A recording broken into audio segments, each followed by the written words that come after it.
Welcome to another episode of The Dissection. Gareth Cliff has sparked a major online debate. He posted this on Twitter. Here's what he said.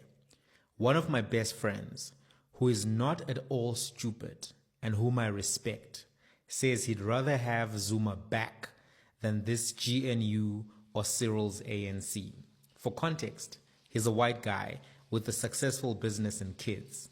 I suspect he's not the only one who thinks this way. Yo, that tweet went viral and people jumped in on both sides. Some people disagreed with him. This user said, I'd argue that the Zuma South Africa government got us on the grey list by handing billions to the Guptas, which contributes to a cautious investment approach towards South Africa. And with Zuma back in power, I think it would become more difficult to get off the grey list. Well, firstly, Zuma can't get back into power, but I guess he's talking about the MK getting back into power. And just to comment, there's a recent report which has come out from Open Secrets, which has showed how corrupt African leaders have been laundering money by buying property in South Africa, and how law firms, real estate agencies, and banks have been helping them. This is part of the reason why South Africa has been grey listed, along with some people selling buffaloes and Ankole cattle in US dollars on their private farms. This stuff has contributed to the grey listing. But clearly the disagreement comes from the narrative around, the Guptas and how Zuma was involved with that. Others have agreed with Gareth Cliff. So we've got one user posting here that since the GNU has been in place, there have been regular propaganda pieces pushing for a global ID and a central bank digital currency for South Africa. Total sellouts. The GNU recently signed the United Nations Pact for the Future, which is basically a commitment to a one world government under UN control. Now, this is going into the conspiracy theory side of things a little bit, but that's a view. Another user posted this. I can't believe I'm saying this, but I see your friend's point. Ramaphosa has proven to be a deceitful traitor, betraying this nation and selling it to the highest globalist bidders for a handful of silver, which he seems to be stashing away in his couch. Yo, that's scathing. Another person said, the GNU story is nonsense. It's a grand coalition between the ANC of Cyril Ramaphosa and the Democratic Alliance. President Zuma remains by far the best president we've ever had in South Africa. Another user said the following. At times, all you have to do is to block out the noise from the mainstream media and do your own research. You'll be surprised that whilst the 9 wasted years had its own challenges, the country actually functioned. Look at Eskom as an example. The user then posted this graphic showing the financial losses at Eskom in different years. Fundamentally, the graphic shows that between 2009 and 2017, Eskom was in the green and making profits. And between 2017 and 2020, Eskom actually lost 45 billion rands. So that's a significant statistical and empirical measure of performance, right? Where do you stand, however, on this question of Jacob Zuma and whether or not his administration was better? What we know from Stats South Africa is that unemployment has been higher under the President Cyril Ramaphosa administration. We know also that the cost of living has been higher. We know that the rand has been weaker.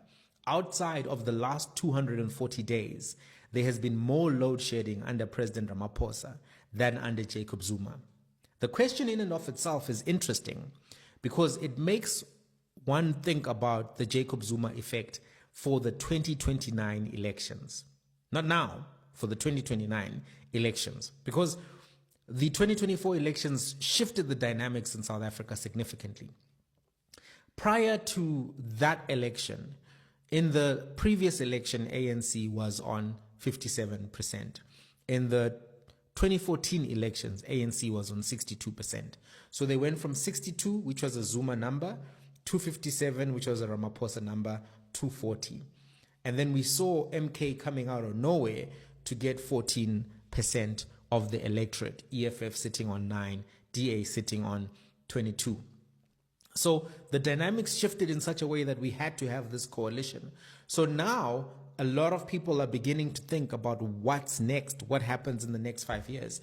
And we saw in 2019 that the DA was already starting to plan for 2024 and already planning to make a coalition with the ANC. And that plan is a plan that they were talking about late in 2019, around about November, December. And there's a video of Helen Zille actually talking about that particular thing. So it's a question that is relevant, although it's a long-term question. What will the Zuma effect be in 2029? Here's why it's a relevant question. If people feel that the economy was better under Zuma, that they had more money in their pockets, that they were somewhat safer, and that also that, jobs were more accessible, those people may give MK more support in the next election. Think about this. People had a similar perspective under the Trump administration, and this helped him in this election. People voted in part for Trump in America because they viewed his administration as being better on the economy and better in terms of international conflict, less wars under Trump. People would remember that they got stimulus checks during the pandemic, which were signed by Donald Trump. They were approved by Congress, which had a Democratic majority, but the name on the check was Trump. So when Americans were reflecting, they reflected and said, we did better under Donald Trump economically, and the Bidenomics economic period is worse for us. And a lot of them were happy to go back and give Donald Trump that vote. Of course, there were other issues such as culture wars. And in South Africa, there are issues around, there are social issues. There are issues of race, language policy that we've seen AfriForum fighting with Panyaza Lesufi. We've seen also the issues of immigration, which have been able to captivate a lot of social attention, a lot of media attention as well, in the same way that you had immigration and culture issues in America. But fundamentally, a lot of analysis is indicating that the reason why Donald Trump came back to the White House, or is going back to the White House, is because of the way people feel about the economy. There are some right now who think that Jacob Zuma has no prospects of being the most powerful or most influential political player in South Africa because of the upcoming arms deal case, which is, I think, in April next year, his age, and the fact that he can't go to parliament himself because of the judgment of the Constitutional Court. However, the question is that any different from how people felt about Donald Trump in 2022, 2023, when there were 4 court cases against him, when, there was the whole Donald Trump is a felon and he has 34 indictments or whatever the case may be in terms of the number of the counts that were found against him in the New York court. People knew all of that, and they still voted for the Republicans and Donald Trump. People voted for Trump because over time, their view of the Trump administration mellowed, and it led to Trump winning resoundingly in 2024. Now, the question then becomes, is that something that can potentially happen in South Africa in 2029?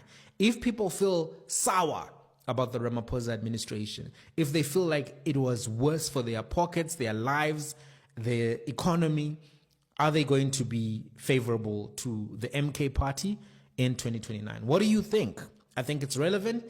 And I think even the fact that Gareth Cliff, who is somebody who was writing letters to Jacob Zuma, very critical of Jacob Zuma, and is now saying, hey, maybe this guy wasn't so bad. And he's using, obviously, the tool of talking through his friend.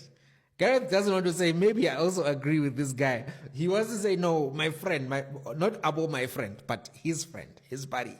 Like sometimes when people want to write to those radio shows and talk about a relationship situation that is embarrassing. Maybe they want to say, my neighbor took my wife or something like that. They'll say, I have a friend whose neighbor took his wife. I'm not saying that's what happened here. I'm just saying that you never know. You never know. What do you think, though? Do you think that Zuma was running a better economy and country than President Ramaphosa? Where do you stand on this issue?